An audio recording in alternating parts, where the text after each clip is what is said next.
भारतीय आमों का जलवा समझने के लिए इतना ही काफ़ी है कि ये वर्ल्ड के करीब 40 देशों में बड़े लेवल पर निर्यात किया जाता है। आम को फलों का राजा यूं ही नहीं कहते, दरअसल इसकी अनेकों क्वालिटीज़ होती हैं।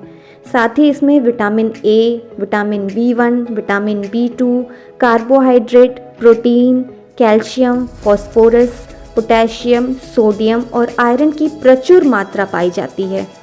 बस एक चीज़ अवॉइड करनी है कि डायबिटीज़ पेशेंट्स को आम के सेवन से बचना चाहिए। इसके अलावा आपको बिलीव नहीं होगा कि इंडिया में करीब 1500 वैरायटीज़ पाई जाती हैं आम की, जिनमें 1000 कॉमर्शियल वैरायटीज़ शामिल हैं, यानी कि ट्रेड के पर्पज़ से उनका व्यापार किया जाता है, जिनका दूसरे कंट्रीज़ में भी अच्छी खासी मांग है। वह इनका निर्यात भी होता है। मतलब इंडिया में तो इनका डिमांड है ही है ज़बरदस्त, अन्य कंट्रीज़ में भी इनकी काफ़ी डिमांड है। इंडिया में पाए जाने वाले इन आमों की सबसे खास बात ये है कि इन सभी वैरायटीज़ के आम का नाम और टेस्ट दोनों अलग अलग होते हैं। आम की कई सारी प्रजातियां होती हैं, इनके नाम कई सारे हैं, जैसे कि दशहरी, लंगड़ा, चौसा, फजली, आम्रपाली इत्यादि कई सारी प्रजातियां पाई जाती हैं। तो आज मैं आपको आम की एक बेहद ही शानदार किस्म के बारे में बताने जा रही हूँ, जिसका नाम है लंगड़ा। लंगड़ा नाम अपने अद्भुत स्वाद की वजह से ही पूरे वर्ल्ड में फेमस है। यानी कि लंगड़ा आम का नाम अभी आप सबने सुना होगा, लेकिन इसका नाम लंगड़ा कैसे पड़ा? क्या आपने कभी सोचा है कि ये आम लंगड़ा तो दिखता नहीं है, फिर इसे लोग लंगड़ा आम के नाम से क्यों जानते हैं? इसके बारे में शायद बहुत कम लोगों को ही जानकारी होगी। तो चलिए जानते हैं कि इसका नाम लंगड़ा आम क्यों पड़ा। इसकी कहानी से पहले मैं एक चीज़ आपको बता दूं कि इसकी पैदावार जो है यूपी के बनारस में शुरू हुई थी और आम की वैरायटी करीब 300 साल पुरानी है। तो चलिए जानते हैं इसके पीछे की स्टोरी क्या है। एक्चुअली बताया जाता है कि बनारस में स्थित भगवान शिव के एक मंदिर में पुजारी हुआ करते थे। उनके पैर खराब थे, तो पुजारी की इस दिव्यांगता के कारण ही लोग उन्हें लंगड़ा पुजारी के नाम से जानते थे। एक बार की बात है, एक साधु मंदिर में ठहरने के लिए आए और उन्होंने वहां आम के 2 पौधे लगा दिए। साधु ने पुजारी से कहा कि जब पौधा बड़ा होकर पेड़ बन जाएगा और फल देना शुरू कर देगा तो इसका सबसे पहला फल भगवान शिव को अर्पित किया जाएगा। इसके अलावा साधु ने पुजारी से ये भी कहा कि वे इस पेड़ का फल किसी और को नहीं देंगे। हुआ क्या कि कई साल बाद जब पेड़ ने फल देना शुरू किया तो पुजारी ने उन फलों को सबसे पहले भगवान शिव को चढ़ाया, यानी कि भगवान शिव का भोग लगाया। हालांकि हुआ क्या कि कुछ समय बाद बनारस के राजा ने भी पुजारी से आम ले लिए, जबकि साधु ने तो उन पेड़ों के आम को किसी को भी देने से मना किया था। मंदिर का आम जैसे ही राजा के पास पहुंचा, वह धीरे धीरे पूरे बनारस में फेमस हो गया, यानी कि मशहूर हो गया और लोग इसे पुजारी की दिव्यांगता को देखते हुए लंगड़ा आम कहने लगे, जिसके बाद से आम की इस वैरायटी का नाम ही लंगड़ा आम हो गया। और भारत में लंगड़ा आम की पैदावार मुख्यतः उत्तर प्रदेश में होती है। तो आप सोच सकते हैं कि इस तरीके से लंगड़ा आम का नाम कैसे पड़ा। हालांकि और भी प्रजातियां काफ़ी इसकी फेमस हैं, लेकिन इसका नाम ही काफ़ी अद्भुत था, जिसके पीछे की कहानी ये थी। और भी कुछ इससे जुड़े मैं फैक्ट्स आपको बता दूं कि आम जो है वो 100 वर्ष से भी अधिक होती है इस पेड़ की एज, यानी इस पेड़ की आयु। देश में हमारे कई वृक्ष जो हैं वो 200 साल से भी अधिक पुराने हैं। और ये जो आम का पेड़ होता है वो 10 से 11 साल में ही पूरी तरीके से तैयार हो जाता है।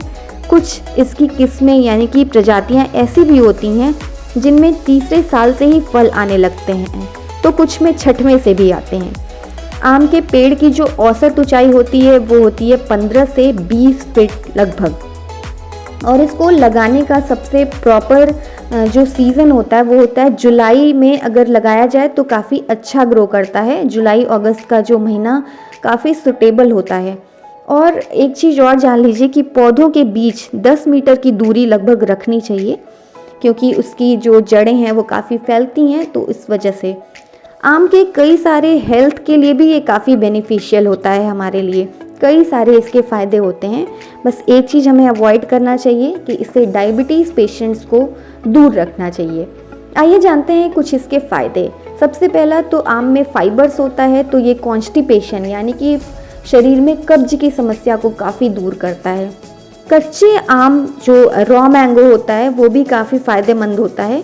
इसमें विटामिन सी बहुत ज़्यादा मात्रा में पाया जाता है और ये विटामिन सी आपको पता है कि हमारे इम्यून सिस्टम को बढ़ाने में काफ़ी हेल्पफुल होता है।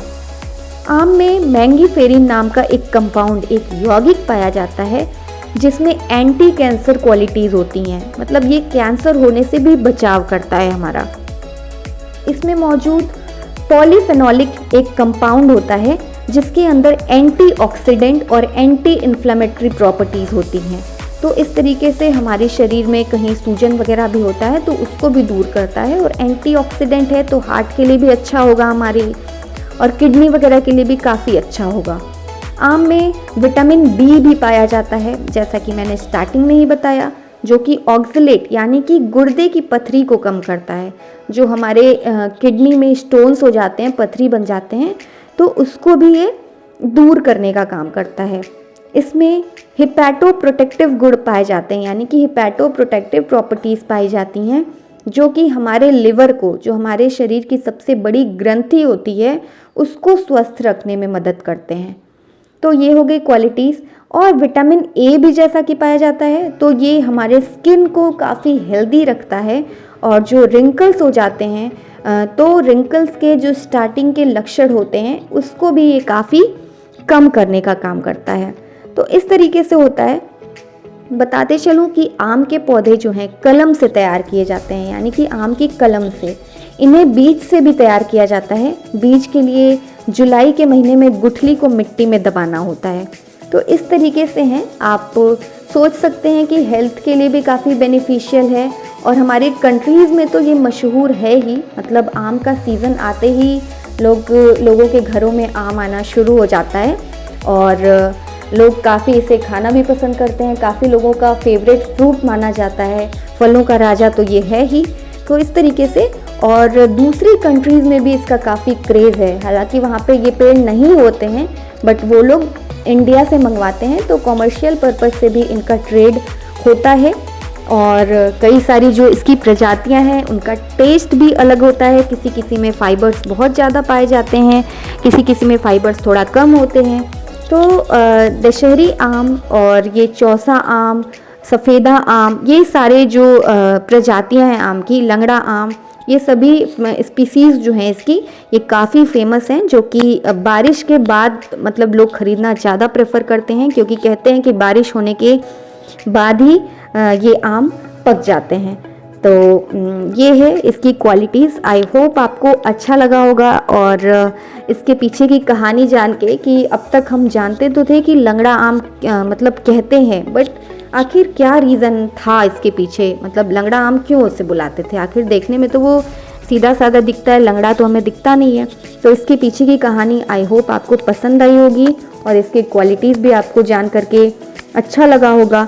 तो अगर वीडियो पसंद आया हो तो आपसे एक रिक्वेस्ट है कि मेरे वीडियो को लाइक करिए, शेयर करिए, काफ़ी यूज़फुल होगा दूसरों के लिए भी। और जिन्होंने भी अभी तक मेरे चैनल को सब्सक्राइब नहीं किया है उनसे एक छोटी सी रिक्वेस्ट है कि मेरे चैनल को सब्सक्राइब ज़रूर करें। कमेंट बॉक्स में भी कमेंट करके बताएं जो भी आपका सजेशन हो, या फिर कुछ भी जो भी आप कहना चाहते हो। तो इस तरीके से है।